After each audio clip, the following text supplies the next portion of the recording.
오늘 사주 속 고행, 많아도 문제, 모자라도 문제, 해결 방법 찾기라는 주제 가지고 얘기를 좀 해보겠는데, 이제 토탈적인 개념을 가지고 얘기할게요. 그런가요? 쏠려 있는 사주? 그게 쏠리더라고요. 영은님 반갑습니다. 그걸 또 쏠리더라고요. 그러니까 많아도 문제, 모자라도 문제. 어쨌든 그런 관점, 전반적인 사주의, 그러니까 오행에 대한 전반적인 얘기를 해볼까 해요. 예를 들어서 모자란 오행도 있고 그러니까, 부족한 오행, 예를 들어서 쏠리지 않아도 부족한 오행도 있고, 그 오행을 어떻게 쓰는지, 사실 오행이 사주에서 차지하는 개념, 그러니까 오행을 어떻게 해석하느냐가 굉장히 중요한 부분을 차지하는데, 어쨌든 십성으로 사주를 해석하는 것보다 좀 더 한 단계 위죠. 중요한 포인트입니다. 사주 해석을 잘 하려면, 사주, 통변이라고 그러잖아요. 사주 통변을 잘 하려면, 오행 공부에 충실해야 됩니다.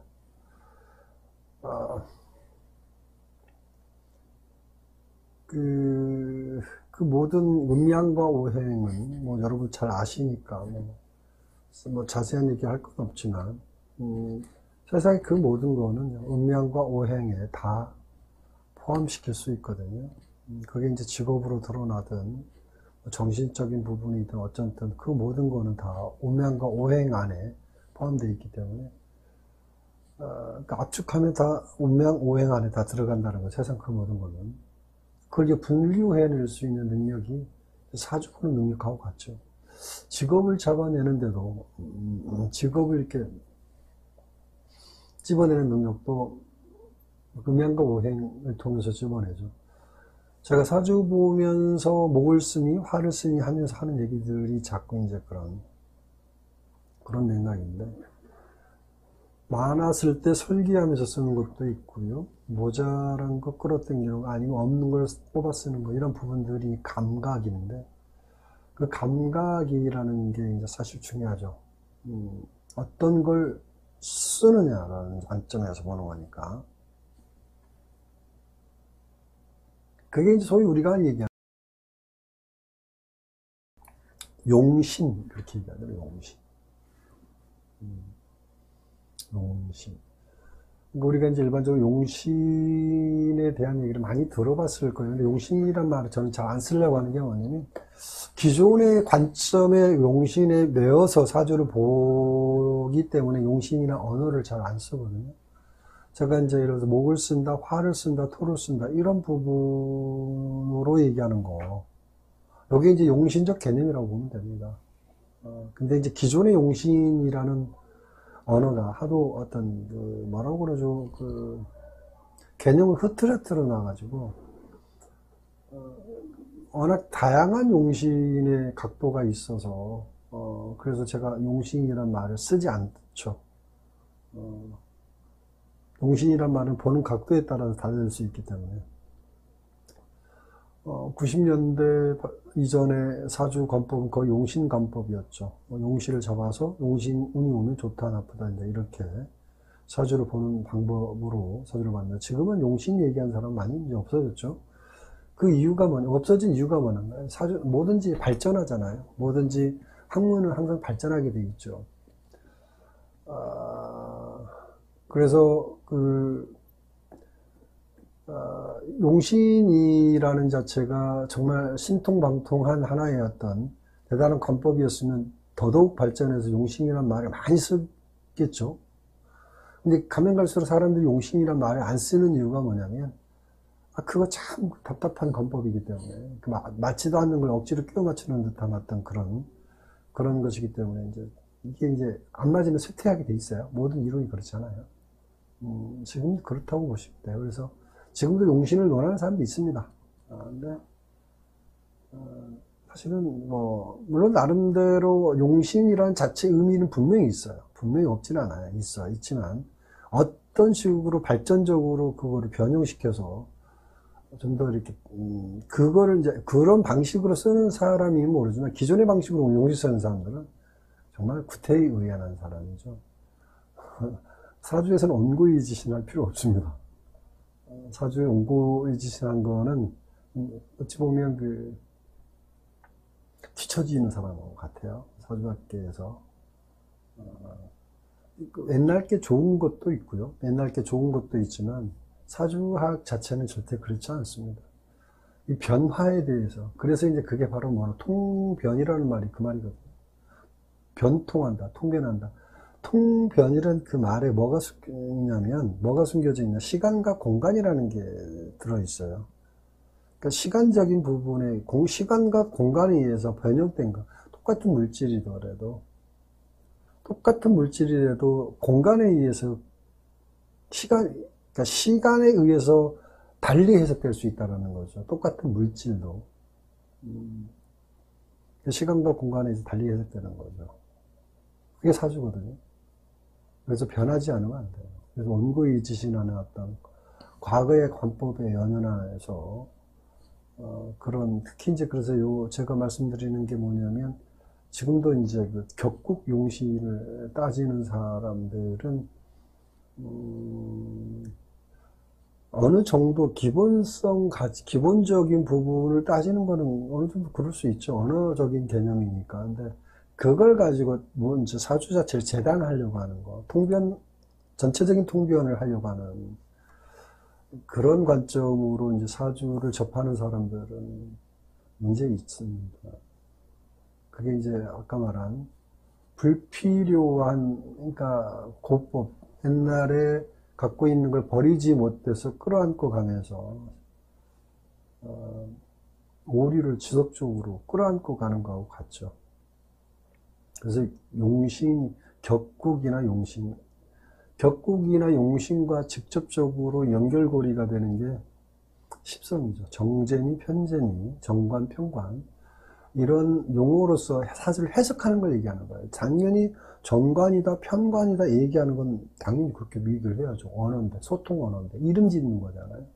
근데 그걸로 정관 운이니까 그 운에 대한 평가를 정관으로서 해석하는 자체가 문제라는 거지, 정관으로 읽는 걸 문제한다는 건 아니죠. 그래서 운을 볼 때 재성운이 왔으니까 그 재성운에 맞는 합당한 형태를 해석해내는 자체가 문제라는 거죠.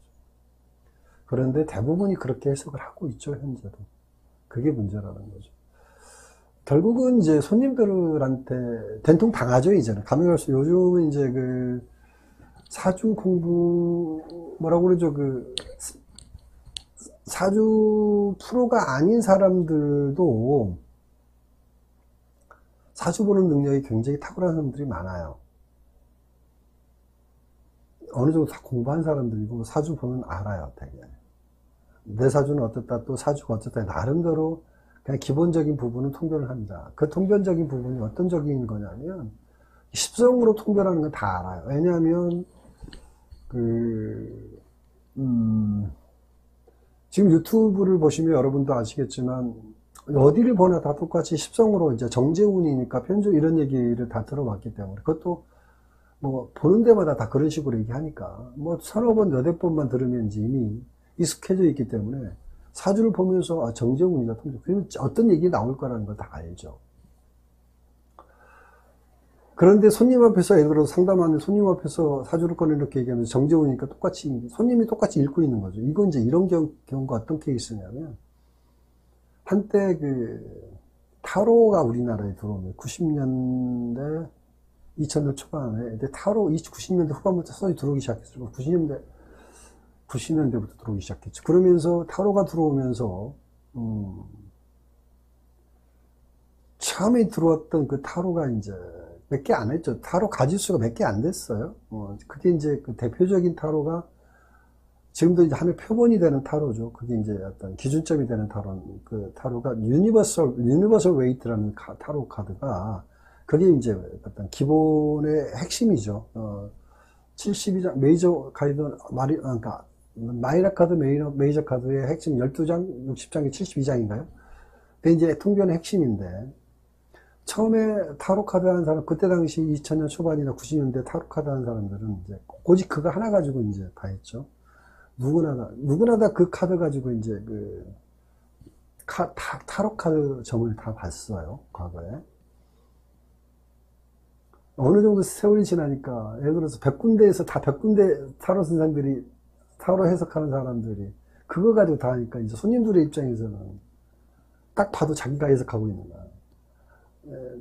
타로 봐주는 사람이 딱 깔았는데, 손님이 해석하고 있는 거야. 아, 나 이런 운이군요. 나 이렇구나. 이게 타로 카드 한 사람 입장에서는, 이건 이제 완전히 뭘 들킨 거, 영업비밀을 들킨 거 같잖아요. 딱 깔아가지고 뽑는 순간 손님이, 아, 나 이렇구나. 자기가 먼저 해석하니까. 그러면서부터 서서히 이제 타로카드 다양성이 이제, 왜? 손님들이 못 읽어야지. 손님들이 못 읽어야지 내가 할 말이 있는 거잖아요.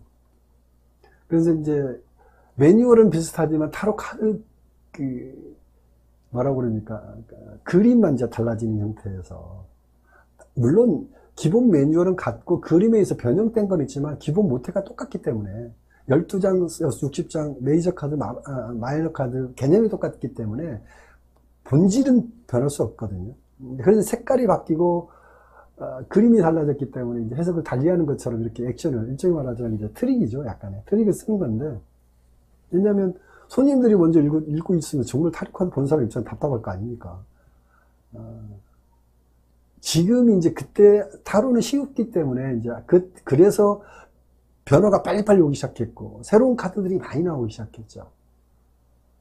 새로운 카드들이 많이 나왔어요. 그래가지고 지금 이제 똑같아요. 지금 이제 사주가 그렇게 되게 돼 있어요. 사주가 서서히 손님들이 자기 사주 보고 있으니까 손님들이 따지고 있어. 이렇게 얘기하면 운을 이렇게 하고 있으면 아닌데 정재웅도 왜 그렇게 얘기해서 반문을 하죠. 이제 사주 봐주는 사람 입장에서는 당황스러운 거예요, 이제. 그래서 이제 사주 공부 안 한 사람들, 특히 이제 십성 중심으로, 아까 얘기했지, 재성운이 와서 어쩌고, 뭐, 정제대운이 오고, 세운이 와서 어쩌고 저쩌고 이렇게 얘기하는 거, 이렇게 얘기하다 보면, 이제 손님한테 이제 욕먹죠. 왜 정재웅도 이렇게 얘기하냐 이러면서, 훈계듣는 쪽으로 나타나죠. 그래서 이제 가면 갈수록 어떤, 공부라는 방법에 있어서 이제 어떻게 합니까? 뭐라고 그러죠? 근데 자꾸 이제 갈증을 느끼는 거죠. 십성으로 공부해서 큰일 나겠구나. 그래서 사주 공부를 하고 상담하는 사람도 자꾸 이제 어떤 기웃거리는 거죠. 특별한 방법은 없을까? 근데 그 특별한 방법으로 가르쳐 주는 사람이 있나요? 안 가르쳐 주지. 어떤 건법이라고 그래서 꽁꽁 묶고 안 내주죠. 그러니까 그래서 쉽게 통용이 안 되는 거죠. 그래서 아는 사람들만 아는 거고. 그런데 이제 더더욱이나 요즘 시대가 또 어떤 시대냐면, 아이고 우리 하예시 부인님 어떤 일을 나 겁줄라고 여기 빨간색 갑자기 피가 철철 흐르고 있네. 아, 참 큰일 났네요. 아무튼 감사합니다. 벽부리는 어우 나 큰일 났네. 어떡하려고 그래. 나 진짜. 그래서 아유 참 제가 그거 하여튼 감사한데요. 하여튼 그렇습니다. 감사히 받겠습니다. 네. 그래서 사주 공부도 이제는 정말 수준 높은 사주 공부를 하지 않으면 안 된다. 이유는 또 하나 있어요. 지금 보면 이제 저한테 사주 배우시는 분들 꽤 계시는 그분들이 다 아마추어예요. 그냥 직업 갖고 계시면서 공부하신 분들이거든요. 현장에 나가면 얼마 돈 버실 수 있는 능력까지 꽤 찾는데도 불구하고 다른 지금 본업은 따로 있고 사주를 배우신 분들이란 말이죠. 그분들이 만약에 프로한테 가서 지금 저한테 배우신 분들이 프로한테 가서 사주 본다 그러면요. 혼쭐 날 겁니다, 프로는. 그럼 제가 감히 이렇게 얘기할 수 있어요. 그러니까 아마추어들이 잘 사주 보는 눈이 확 띄어 있는 사람들이 많단 말이죠. 이런 부분들이 그래서 이제 더더욱 경각심을 가져야 된다. 그 얘기를 하고 싶은 거죠. 처음부터 제가 또 잔소리를 했는데, 아무튼, 사주 공부는, 어떤, 뭐라고 그러죠? 어떤 메인스트림, 뭐라고 해야 되나? 어떤 그런 속에 들어오지 않으면 힘들어요. 영화나 아웃사이더로서 공부를 하게 되면, 그거는 답이 없어요. 답이 없어요.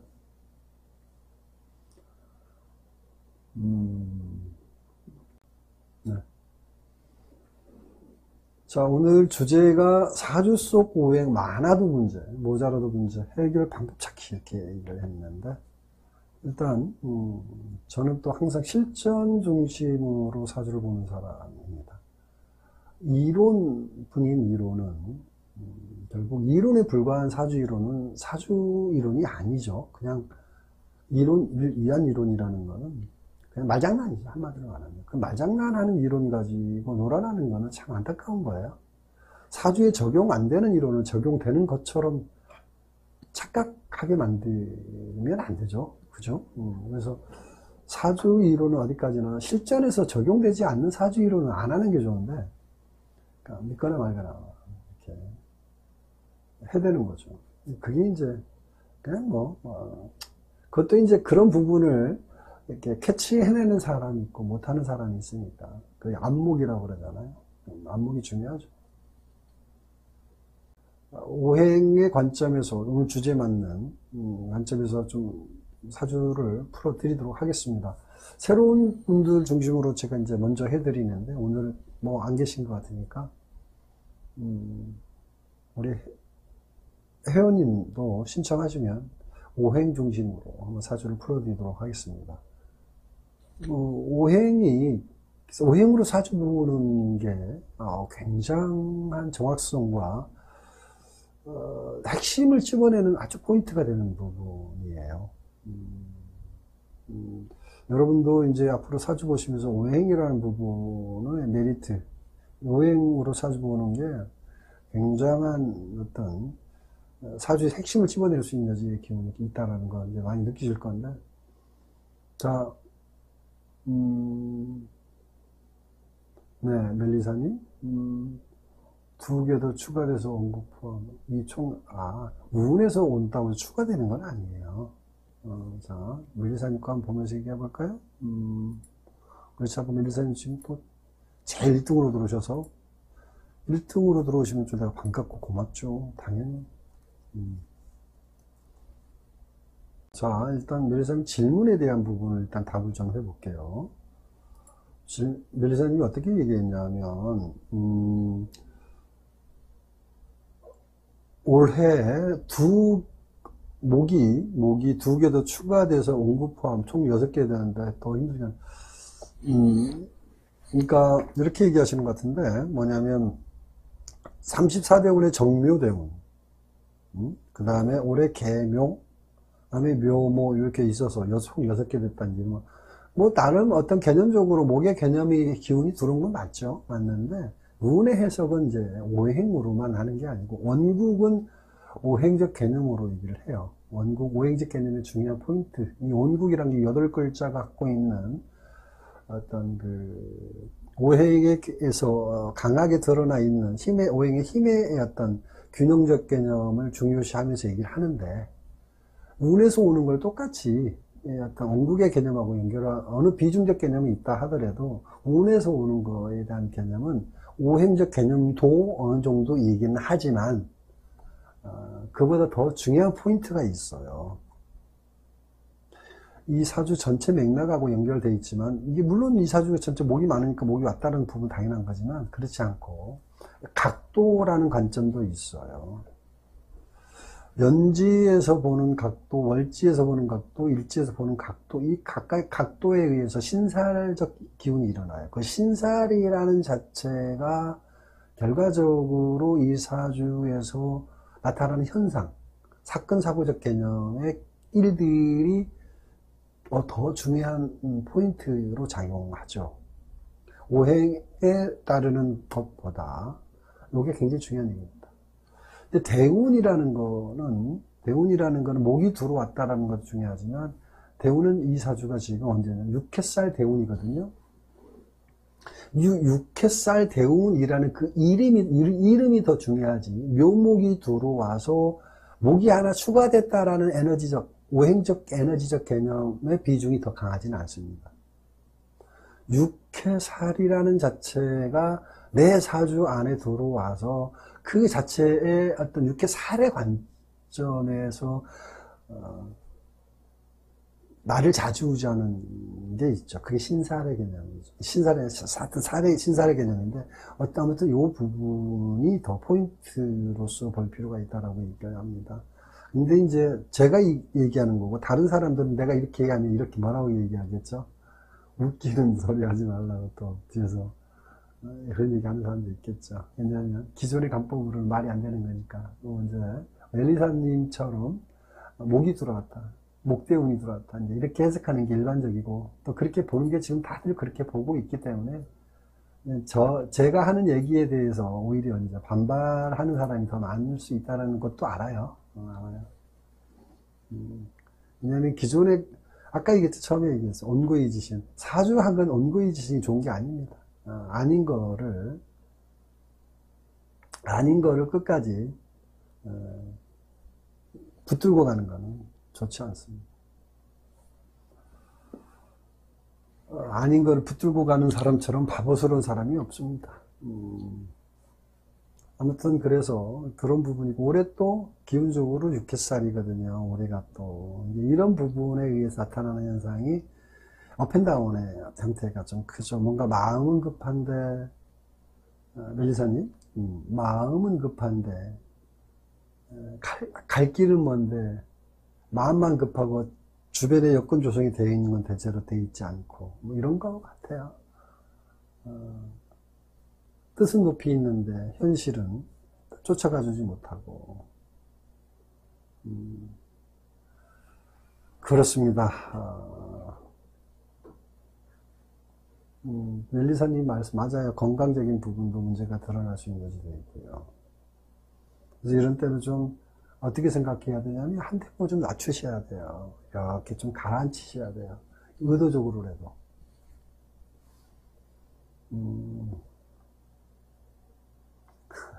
우리 탈인이 또 명언하셨네. 육회살보다 더 힘든 건 우회살이라잖아요. 우회살. 또 명언 제조기네 또. 아무튼 그래서 멜리사님 올해는 일단 한 템포 이렇게 낮춘다는 생각으로 가시기 바랍니다. 내가 아무리 조급해도 세상은 조급하지 않아요. 나만 조급한 거예요. 나만 힘든 거라는 얘기죠. 세상은 힘들지 않아요.